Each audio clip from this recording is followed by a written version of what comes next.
It is September 14th, 2019. This is episode 13 of Roostertail Talk. I am your host, David Newton. And today we're going to have a recap of the Homestreet Bank Bayfair Regatta. I'm going to talk about qualifying, review the speeds we saw, but I also had a chance to talk with Homestreet Bank driver Jaime Neilson with the U11 J&Ds.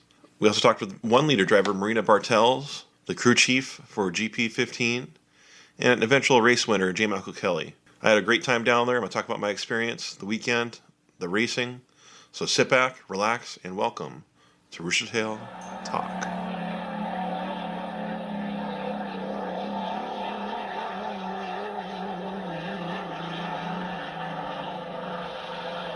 Well, before I go too far in the episode, I want to apologize to all the fans for not having an episode last week. Things got a little busy with travel and getting back into the work life, but I'm happy to have this episode this week, talk about my experience down in San Diego, and if you're a fan of Hyperpin Racing and haven't gone down to San Diego for the race, you need to do it. It's a wonderful stop on the tour. Such a great place for fans because you can get really close to the race course on Fiesta Island there. They're just a stone throw away from you on the beach there, but it's also such a cool aspect if you're on the other side. You're right by the pits because there's nice beaches right there in front of you, and you can see the boats coming straight at you down the backstretch, which is an angle you don't really get to see that very often for a fan unless you're have a boat of your own. You can go out on the log boom or something, but it's such a cool experience for a fan to see that, and just a beautiful place to be in general. Love San Diego. But I got down there on Friday the 13th. They weren't supposed to run, but they got a couple runs in there for all the teams, and the water conditions were kind of rough, but it was a good chance for some of the boats to see the action on the water. It was the first time Jaime Neilson drove an H1 boat on the Mission Bay, but it was also the first time that Bert Henderson or Corey Peabody had a chance to race and run on Mission Bay, period. So it was good to get to them some time on the water, get acclimated to the conditions, running on salt water, and getting all the other vantage points down before Saturday, because it was a pretty busy weekend. They had four heats, 2 on Saturday, 2 on Sunday. Qualifying was on Saturday as well. The final heat was late on Sunday. So it was nice for them to have some time on the water Friday afternoon. Speeds were a little bit down because of water conditions. It was a little bit breezy. Water was a little rough. So the fastest lap time was actually by U11. They did a 156.8 late in testing on Friday, but all the boats made it on the water. Homestreet, their fastest lap was about 155. So it wasn't quite the speeds we were expecting to see. And that is until Saturday morning, because Saturday morning they had a test session early on the day. Water was really flat. There was no wind. So we saw some good speeds out of the boats. Not all the boats made it on the water. Everyone but Homestreet and Graham Trucking 2, American Dream, made it out. Graham Trucking, their fastest lap was just over 157. The U7, they did a lap of 143.7. But the Oberto, they did a lap of 160.1. So that was a pretty quick lap. It was fun to see a lap over 160. And Jaime Neilson of the 11, they did a lap of 159. So that was the fastest they've ever gotten that boat to run. So that was really impressive. Looked really good on the water. And I thought from what happened in testing that we might see some quicker speeds. But before qualifying happened, I got a chance to talk with Jimmy Shane and his take on running on saltwater and what he expected to see in qualifying. All right, I'm sitting in the truck of the Homestreet Racing team with Jimmy Shane. Jimmy, how are you doing today? Doing great. Beautiful weather down here in San Diego and trying to soak it all in. Oh yeah, always wonderful down here in San Diego. It's Saturday morning. Qualifying is only a couple hours away. Yesterday got some testing in the afternoon. How was the Homestreet running for you? Yeah, we're trying to keep the boat off the water as much as possible. One of the challenges down here in San Diego is the salt water, so we try to reduce the risk of hurting any equipment as much as possible. A lot of the other teams are testing a lot more than us right now, but I think we have really good equipment, really good resources, and we're really just trying to keep it smart right now. Our main goal is locking up this National High Points Championship hopefully today, and if we can do that today on Saturday, then we can kind of swing for the fences a little bit more tomorrow on Sunday here at Bayfair. Right now the weather's perfect, water's perfect. It was a little bit windy testing yesterday, so hopefully you'll see some faster speeds, which you've seen a couple of the boats run 160 mile an hour laps this morning, which is very impressive for the quality of the boats that we have here down here in San Diego. Oh, definitely. What numbers do you expect to see in qualifying for your new Homestreet boat? I mean, I think you're going to see at least 2 boats running over 160 mile an hour laps. And with the way the U11 is running right now, there's a very good possibility that as long as the wind stays down this afternoon, there could be 3 boats over 160 miles an hour. I don't know the last time that has ever happened in this sport. So that would be, we might only have 6 boats here, but man, they're quality boats, and I'll take quality over quantity any day. Oh, for sure. Yeah, definitely some great quality boats here. As a driver running on saltwater, can you notice any difference with the buoyancy or running on saltwater compared to freshwater, say, a month ago in Seattle? Yeah, it's completely different. Not completely different, but it has its own little aspects of racing in saltwater. It does make the boats more buoyant, but at the same time, the water is more dense, so you actually have extra drag on the propeller and the skid fin and the rudder. And every time the boat hits the water's more dense. So that every time the boat hits the water, it's drag. So you really have to fly the boats here. One of the challenges here, especially at Mission Bay, is you have this little cut on the backstretch where you have this constant breeze, this constant wind that blows right into your face on the backstretch. And you've seen in history, history has proven that a lot of things can happen right at that cut. And so most of the drivers have been through it before. Jaime might be new to it. Bert's definitely new to it this year. So we've tried to give them a little bit of advice when they come down that backstretch. Be prepared, because it's not only going to lift the boat up, but it's also going to push the boat in towards the middle of the course.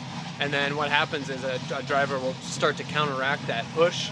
And you never want to turn right. In these unlimited hydroplanes, bad things happen when you turn right. So very challenging here, but at the same time, one of the smoothest, fastest race courses that we race on all season long. Yeah, there was some really smooth water in qualifying or testing this morning. So hopefully at this qualifying session this afternoon, you'll have some nice water as well.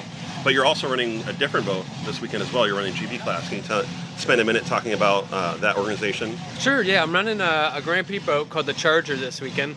It's owned by Dean Rojas. We actually built it at our custom metal fabrication shop back in 2011 for Dean. We had the crew come in, the team came in, we built it in Maryland at Shane Metal, and then Dean's owned the boat since 2011. He brought it out 2 years ago here in San Diego. We were able to win the race, and he decided, it hasn't run since then, and he's from Lake Havasu, so it's a quick little jaunt over for him from Lake Havasu over to San Diego. And the boat's in top-notch shape. It's in really good shape, and we're going to race smart the qualifying heats, and then we'll see what happens in the final. I mean, we might be able to go out there and do exactly what we did last year and just snooker them on the start. There's 8 quality Grand Prix boats here too as well. So it's going to be a great show for the fans, great show for the people watching on live stream. Really looking forward to them being able to see quality racing here. Oh, definitely. Yeah, we have a lot of great racing coming up this weekend. Good luck in both classes, with the Homestreet and the Charger as well. And hope to see you in the winner's circle. Appreciate it. Thank you so much. Thank you, Jimmy. It was great talking with Jimmy Shane. We got a chance to talk in the truck. It was fun to talk behind the scenes with him. Just as I predicted, and he hoped, he got top qualifier. He got those extra bonus points from being top qualifier. He qualified at 158.623, and it was actually a little bit slower than I expected to see them qualify at. Part of that was due to the wind starting to pick up a little bit for qualifying, so it wasn't as great of a condition as it was earlier in the day. But another thing I did predict was that U11 was going to surprise some people and come at that number 2 spot, which they did at 157.585. A little bit slower than they had done earlier in the day. I want to say that was mainly due to conditions, because all the speeds overall were down from testing earlier in the morning. But third place was in qualifying was the Oberto Super Salami at 157.499, so just a tick behind J&D's. And then fourth was actually Graham Trucking with J. Michael Kelly at 156.2. So all the speeds were down just about 2-3 miles an hour from what they posted earlier in the day. Fifth place was At 141.262 was the U7 Spirit of Detroit Bonito Homes with Burt Henderson. And lastly was Corey Peabody in the Graham Trucking American Dream at 133.360. Later on Saturday, they had some great racing. They only had 6 boats there, so they had a bit of a unique format. They had 4 heats, so they didn't run the typical 1A, 1B. They just had 4 rounds. So that means not all the boats were able to make it on the water. But we did have 4 boats out at a time. Each boat got a chance to run 3 times over the 2 days. So some of them had to run earlier. Each team got to sit out 1 round. And in the first round, they had Homestreet won easily at a speed of 151.276, followed by Alberto at 151.268. So speed-wise, not too far behind at all. Third place went to the U11, and then fourth place was Spirit of Detroit Bonito Homes. Now, this was the first race they had this season where there was no minimum speed, so they kind of threw that out the window for it. But there was some good strategies earlier in the day. People were dicing around, but that first round was an easy win for the Miss Madison Homestreet Bank. They also ran a second heat on Saturday. In Heat 2, they had the Graham Trucking, Alberto, Graham Trucking 2, and the J&Ds. And Graham Trucking won that with a speed of 152.341, which is 5 miles an hour over the Alberto.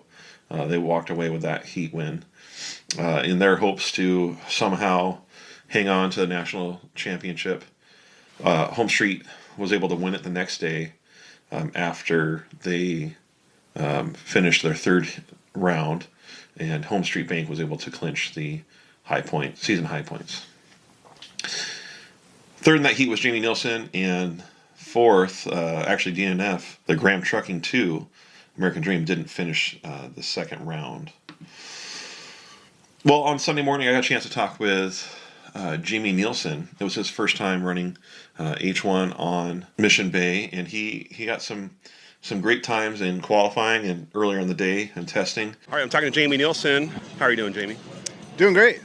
So doing double duty here, driving both the U11 and the GP55. But all the heat racing is in the books now, and we can sit back. We can watch this 4th unlimited heat, study what they're doing, see what their timing marks are, kind of see if they give anything away, what their strategy might be in the final, and then. Later this afternoon we got the big GP final, and then followed by the unlimited final. So we're looking forward to it. Well, you've turned a lot of heads this weekend. Yesterday morning, you did a lap of 159 early Saturday morning testing. Can you tell us a little bit about that experience? It was the fastest that hole's ever ran before.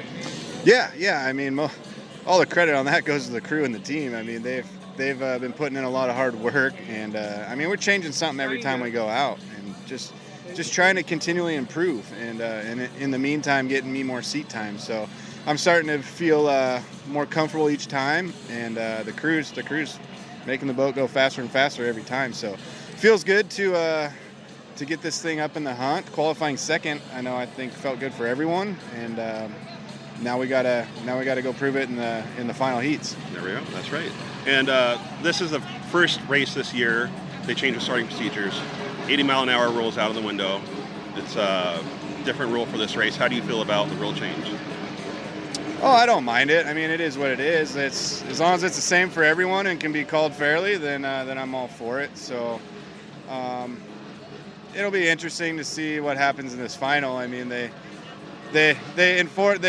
came up with the 80-mile-an-hour rule to do away with trolling because they're sick of that, and now I got a feeling they're going to bring back trolling to do away with the 80-mile-an-hour rule. So don't be surprised if you see a lot of boats going slow in that final. But as a driver, it is what it is. I'm glad it's just the same for everyone, and we'll do the best we can. Yeah. Is the GP boat, you had some struggles yesterday, didn't finish running heats, so are you feeling more confident today? Saw you had a strong finish there. Yeah, we just got done with our 3rd heat and managed to win it. So I think everything is back running healthy. No issues. I think we got a really good boat for the final. So I know myself and the team are really excited for that final, and same here at the 11. I think the goal for any team at a race is always to make sure you got a good piece come that final on Sunday afternoon. And so far we've succeeded with both boats on that. So now we got to go let them eat in the final heat. All right, man. Well, good luck this weekend. Hope to maybe see you in the winner's circle once or twice. All right, I appreciate it. Thanks a lot. It was great talking to Jaime. The team sure has made some strides the last few races. It's too bad the season's over because would have been fun to have seen what they could have done if there was a couple more events. I think next year is going to be a great year for them. I can't wait to see them finally reach that winner's circle. Well, there was a lot of other types of racing down there in San Diego. They had Grand Prix, cracker boxes, they had outboards. They also had 1-liters, and they had a strong field down there, about 9-10 boats. They put on a great race, really close racing. A lot of fun to watch, and I got a chance to talk with Marina Bartels on her take on what it's like to race a 1-liter hydroplane down in San Diego. All right, I'm talking with Marina Bartels. How are you doing, Marina? I'm doing great. We're really glad to be out here today. Awesome. Well, you're racing the 1-liter class, and they have quite a few boats here. How many boats are here today? I'm pretty sure they have about 9 boats out here this weekend, and just about all of them make them out every time. So we got a good field out there. Yeah. How have you done in the heat so far? I think right now in the Y31 Miss Circus, I'm placing 5th pretty consistently, but that's pretty good. I mean, the boats, I believe the owner said it might be from the 70s. So racing, placing 5th, and we're just out here having fun. We're doing pretty good. Yeah, well, it's a vintage boat with a vintage paint scheme on there, right? So can you tell us about that Circus paint scheme on there? Yeah, so from what I can understand, it's just kind of like a tribute to the old Unlimited Miss Circus, and just kind of fun to keep the history alive and bring the newer generation into the sport, keeping the history in the background there. It's really cool to see. Awesome. Yeah, well, it's definitely a fan favorite paint scheme. I've talked to several people today that were commenting on how beautiful that boat was in the early 90s, late 80s on the water. So it's fun to see that again out here.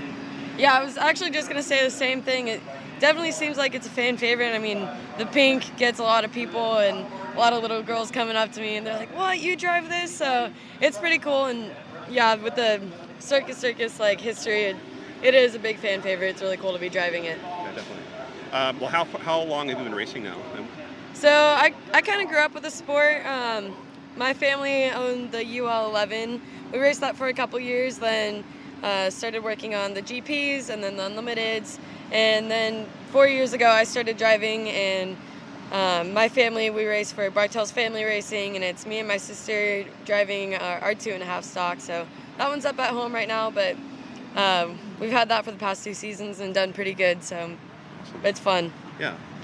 What aspirations do you have to move further into the sport? Are you looking to get in the Unlimiteds, GP class? What are your thoughts about the future? Oh my gosh, I see the Unlimiteds, and when I watch him spool up, I just look at the driver and I'm like, oh, what is going through his head? Yeah. How cool would that be to be behind the wheel of that? I would love to get behind the wheel of one of the Unlimiteds. So we'll see what happens, but I'm just blown away every single time I see them, and I grew up around the sport, so every time I watch it, it's like I'm first time watching the boats and just constantly amazed. Yeah.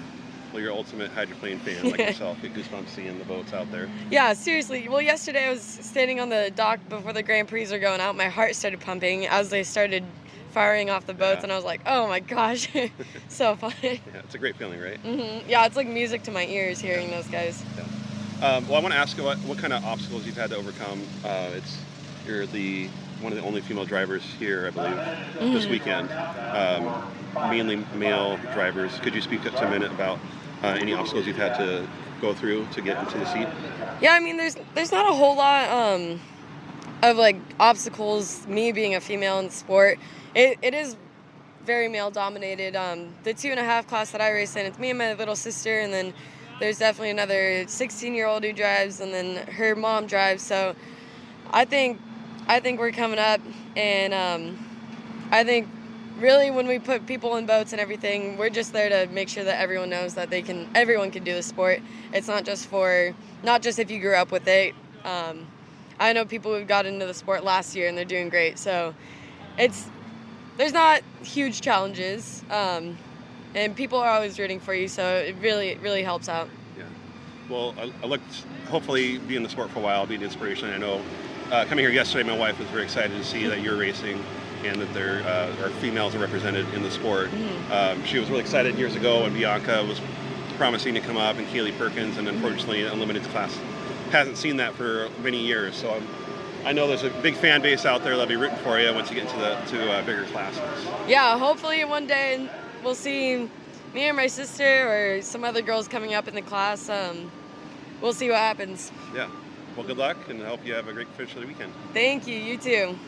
I can tell Marina Bartels, she's really into hydroplane racing, has been for a long time. And I really hope to see her succeed in the ladder of ranks in hydroplane racing. Hopefully get into a GP or even H1 down the road. It would be a great parity for the sport to have a different type of racer out there. I know there would be a bigger fan base if we had more drivers like Marina. I was really hoping years ago with Kaylee Perkins and Bianca that they could make it to the H1 class and we could have some female drivers out there, because I know hopefully we'd grow the fan base, show some parity in the sport, and hopefully one day Marina can climb the ranks and we can see her in a GP or H1 and get some more parity in the sport. But racing on saltwater is no easy task. The teams have to do a lot to prepare for it, but they also have to do a lot down there. I want to know more about what the teams really needed to do in between heats and preparation for the hydroplanes in order to do well in San Diego on the saltwater, but also just to take good care of their maintenance programs. All right, I'm talking here with Brett behind the Greg Hopp Racing Team's racing truck on Saturday after their first heat. And how has everything gone so far this weekend? Things are going really well. Both boats ran great, the 15 and the 18, and we're just all about keeping them running, and you can't win unless you finish. That's right. And you're the crew chief. Are you the crew chief for both boats or just for the 15? Correct, both boats, the 15 and the 18. Kevin Ekrit and my co-crew chief Jimmy James share the duties, and but we work together as a team and get things done. Well, it's hard enough to be a crew chief of one team, but you're also for both of them. But we're also down here in San Diego racing on saltwater, which I know is very troublesome for hydroplanes. Could you tell us a little bit about the extra preparations you have to do before coming down here, and what kind of maintenance and challenges you face running on saltwater? Yeah, there are some challenges on saltwater. Obviously, the biggest is corrosion, and basically electrolysis happens almost immediately. And when you get salt water on hot parts, they don't really like that a whole lot. So I try, I do a couple little proactive things. I keep things well lubricated with light penetrating oil, and also use salt away and flush anything at every chance I get, and obviously rinse everything when it comes off the racetrack.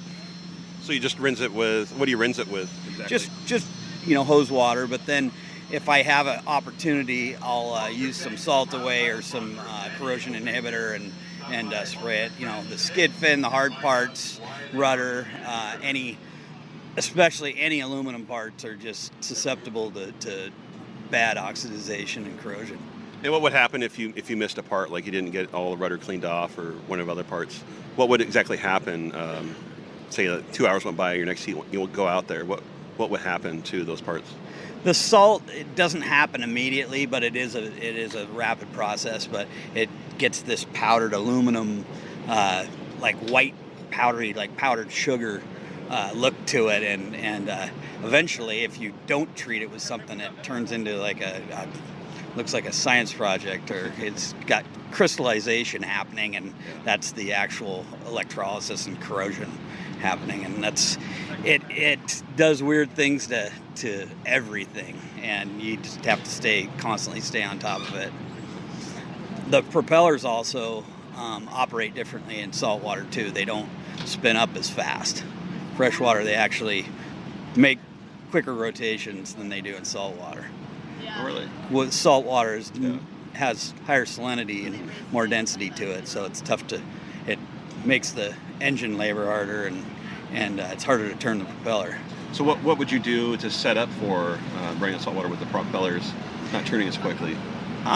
Different propeller selection, or do you change any gearing? Different propeller selection and tailoring of the propeller, and using different propellers that would spin up quicker. So essentially, kind of a smaller prop. Okay. All right. And how has everything been running so far this weekend for you guys?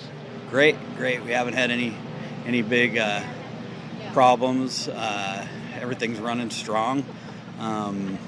We're just, trying to make it through the end of the season, and we've been really successful this year. Campaigned both boats, and I'm proud to say that every race we entered, both boats have finished. So every heat they've started, we've finished, and that's a real accomplishment in itself. But both the boats that I run and Jimmy runs here finish every heat that they started, and that's so if you do the math, what do we run? Three heats a weekend, Jimmy. I mean, that's a few heats. Yeah. So, it's not common for all the GPs to finish all their heats like that. So yeah, I mean, they usually a few that drop out here and there. We spend a lot of time in the off season making sure that everything is solid and it's gonna run its course, and not we aren't plagued by mechanical problems, and we do have backup motors, but we try not to use them. It's like a last ditch effort would be to put a new motor in there, but we try to keep the ones that we have running really solid all season. Well, excellent. So, well, looking forward to tomorrow. How do you guys project yourselves finishing? Well, there's a lot of competition here. There is a lot of competition. Some good running boats. We will probably, I would imagine, we obviously want to finish all our heats. That's the biggest objective. And if we decide, when we go into the final, I kind of cross that bridge and see how everybody else is running and make adjustments to, do we want to put the screws to it, or do we want to just back out and run on the outside? We're kind of notorious for running on the outside and winning races from the outside, but that's what we do. We like to swing the big props and go fast. Well, I hope to see you go fast tomorrow. Absolutely. And hopefully everything's in one piece at the end of the day, and so you don't have much to do this winter, right? Yeah. Have a quiet winter.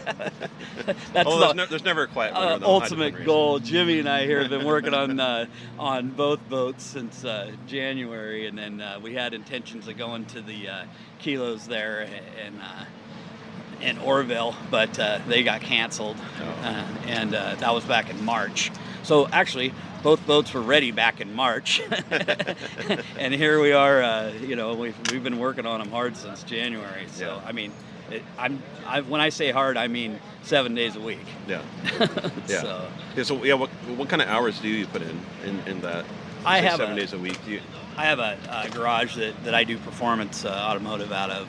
Mm-hmm. I do build pro touring cars and hot rods, and so I spend 8 hours a day there at my shop, and then I go to the hop shop, and I'll be there from on the average from 4 o'clock till 10 or midnight. Oh man. And that's and Jimmy too. Usually every night you two are more there. We try to. That many hours. We've got a schedule. I don't do every night. He doesn't do every night. Most nights. I feel guilty if I'm not there every night. So. Well, hopefully I didn't jinx Brett's teams. They didn't quite finish the weekend out like they hoped. They did clinch the points championship in second place. Both teams finished 1 and 2 in the points race. Greg Hopp got the top honor, point champion, and then Kevin Ekrit got second place with their backup pole. But unfortunately, in the final heat, things didn't go as well as they'd hoped to do. Greg didn't finish the final heat. Didn't hear what happened with their team. And Kevin, coming around the corner right in front of the pits, actually, the SeaWorld turn, his sponson fell off. And that's not a sentence you hear very often in hydroplane racing. But his sponson fell off, the boat spun out, and it was pretty dramatic. Wall of water he hit. And he ended the season with one less sponson on the boat. It's too bad. They have to go in the off season with that much work to do, but I'm sure that they'll have it repaired for next year and have a better, hopefully improve the boat ride while they're doing it and have it be a stronger hull for them. But Jaime Neilson did go on to win the race. He won the Bayfair and the GPW. So congratulations to Jaime. It was a well-earned win, and it was fun watching the GPs race alongside with the H1 Unlimiteds. I hope next year that the GPs will be at more venues, including Seattle. It's missed in Seattle, so it was fun to see it in Tri-Cities this year and down in San Diego. I got a chance to talk to J. Michael Kelly a little bit about his outlook for the final heat, how things were going for the Graham Trucking team, and his thoughts on the rule change on the 80 mile an hour rule for the pre-start for the race. Talking to J. Michael Kelly. J. Michael, how's your weekend going so far for you? Oh, man, it's been great. Qualifying was a little rough today. I mean, we got some good numbers. We ran one lap, but we had some steering issues, and I didn't know what it was. We had some vibrations, so luckily, after inspection stuff, the boat was all right. We figured some stuff out, but we come away with the heat win right off the get-go. Not a bad way to end your Saturday and move forward into Sunday. Yeah, it looks like you didn't get much time on the water with that rudder issue. It's tough because, we didn't really get that much water or time on the water at all this weekend, really. So it does make it challenging with timing marks and stuff like that. We can kind of go off some of the stuff we had last year, but, now that they've thrown out the 80 mile an hour and stuff, it kind of changes everything. Yeah. I wasn't asking your opinion on that rule. This is the first race without the 80 mile an hour rule this year. How do you feel as a driver having the change rule, and how much does it affect your starts? As a driver, we got to adapt to whatever they kind of throw at us. We do need to try something different. The strobe lights, a good idea, and they have worked, but just recently, they just haven't worked. You can't have one boat not having them, the others do, and just not working properly. So right now, you get rid of them, and now it's just kind of we're out there racing a lot. They actually got more strategy you got to throw into it, because we're in saltwater. You can't really park and start, but we're going to end up probably parking and starting. So, we'll get through this weekend. Hopefully, everybody will keep their motors clean, and we'll have some good racing in this off season. Hopefully, I'm pretty sure we'll figure out a good racing format going into next year. I think all these guys and teams are ready to do something. We got to make it better for the fans, and especially this sport needs it. Oh, definitely. Well, that's half of the fun for me is seeing the strategies before the start, and I could see that you were pretty early there in the first heat compared to heats we've seen early this year. You were kind of on the border of getting water over the bow there. So yeah, no, it was probably earlier than we wanted, but I really did not want to be on the outside of those guys, and I wanted to be out front because I wanted to keep that engine clean, but I also didn't want to be on the outside of them and have something with the steering, an issue with the steering. So I felt just get up there, try to do my best to keep it clean, and if something did happen, at least I could bail to the inside of the course and not, affect somebody else's weekend. Okay. And looking forward to tomorrow, or you feel confident you're ready for it, or do you have some more things you want to get out of the boat before tomorrow? Oh, I'm extremely excited for tomorrow. This, it's like every race. We continue to get better as the weekend goes, and these guys won't stop until we get the most out of this thing, and we're gonna continue to work on Corey's boat, get that thing going a little better too, and of course with me running the 1 liter and finally getting that thing running too. It's been a good weekend so far, and we'll just keep it going. And just being in San Diego is awesome. I love being here, and the fans and everybody here are absolutely amazing. Yes, it is. Last question, I'll let you go celebrate your heat victory. You're running 2 boats, 1 liter and the H1 boat. How hard is it to jump back and forth between the two?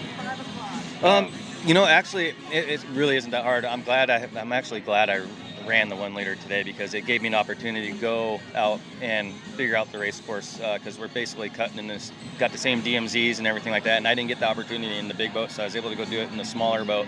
So in that heat, I was comfortable if I needed to cut the course and stuff. So it's good. It's fun. I mean, we got 9 1 liters here, and it definitely helps having one of the fastest ones. It makes my job a lot easier. And then, to be able to jump over here, it's just more excitement for all these people here that come watch the races, have the GPs and 1 liters, and then we got some outboards down the beach and stuff like that. So a lot more boat and stuff on the water goes a long ways. Oh yeah, definitely. Yeah, some great racing going on out there. I wish you luck tomorrow, and hopefully you might have a victory or 2 in the 2 classes. Yeah, I'm hoping, and we'll do what we can, and but at the end of the day, we're here racing, and that's what means most to us. So, All right. Well, good luck. yeah, man. thank you. Well, the final heat looked like it was going to be a stacked race, anyone's race. It was really exciting talking with some fans and our predictions on who was going to win. A lot of people said different things. A lot of people said Homestreet. Maybe the U11 would take up an upset victory. A lot of people were rooting for the Alberto as well, and the Graham Trucking. But it was Graham Trucking from the beginning. He took advantage of the new rule for the start, and he parked it on the backstretch with about 4 minutes before the start happened. He just parked it and set it there. I didn't really expect to see the park and start down in San Diego because of all the salt water, but somehow that team figured out a way to not let the salt water affect them, and they just crept down the backstretch and took lane one. Kelly was quoted saying after the race that it was really nerve-wracking out there before the start, just putting around out there. There was a lot of time to think about things, and you see other guys coming up fast around you, but he knew his only chance was the inside lane, and it was all or nothing. And he took it. No one could steal that from him. He parked at lane one, and he had a perfect start going down there. U11 was lane two. Unfortunately, in the first turn, he got some water, and it killed the boat for him. He was out of the race before the first turn, and J. Michael, he just had the perfect start and walked away with it. He was over 150 miles an hour average time for the whole heat, and he looked the fastest I've seen them run in a while. They walked away from Homestreet. Homestreet was about 146 average for the 5 laps, and no one could catch him. So it was Graham Trucking from the start. It was great to see them win. A fun win to end the season for Graham Trucking, since they weren't able to get the High Points championship. Homestreet Bank, they had a great weekend too. They got second place. They got their point victory, national points championship. So they're going to get the big one on their boat for next year. And Jimmy Sheen got his driving championship. Really fun weekend of racing.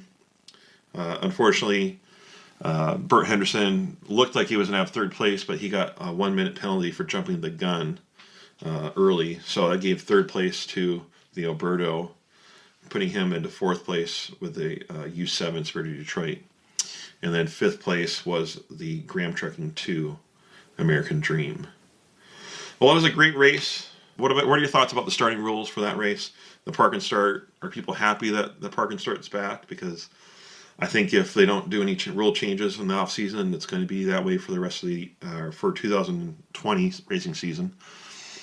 I don't know what the refs are going to do.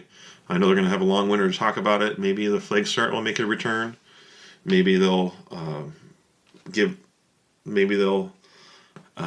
assign lanes based off of qualifying.